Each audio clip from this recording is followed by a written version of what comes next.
Ve yine seni anlatabilmenin hüznü oluştu gözlerimin hüzünlü tebessümlerinde. Ne güzel bakıyor adına suret yazılmış gözlerin. Bakınca insanın içini titreten, anlatmaya gelince kelimelerin yetersiz kaldığı gözlerin.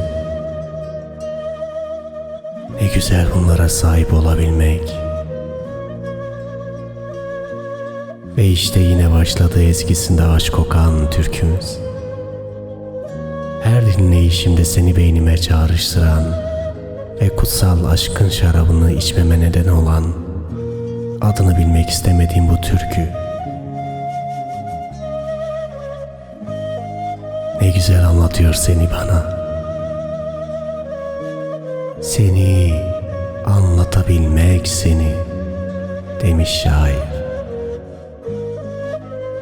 Oysa ben seni anlatamıyorum, ey yüreğime yasak aşkıyla kan vurmuş kutsal suretim.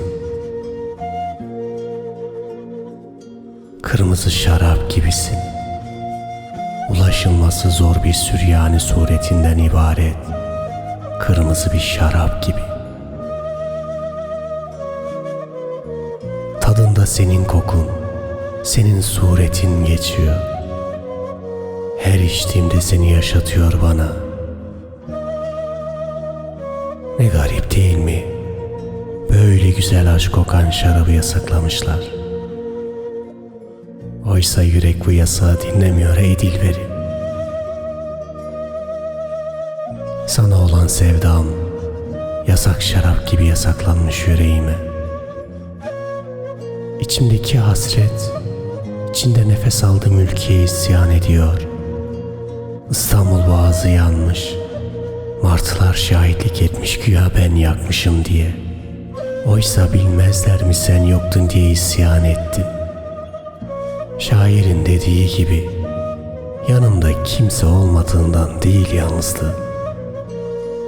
Yalnızlığımı anlatabileceğim kimsem olmadığı için yalnızım ben. Ne tuhaf değil mi? Mesafelerin bu kadar uzak olmasına rağmen duyguların sana bu kadar sıcak kalması ne de tuhaf.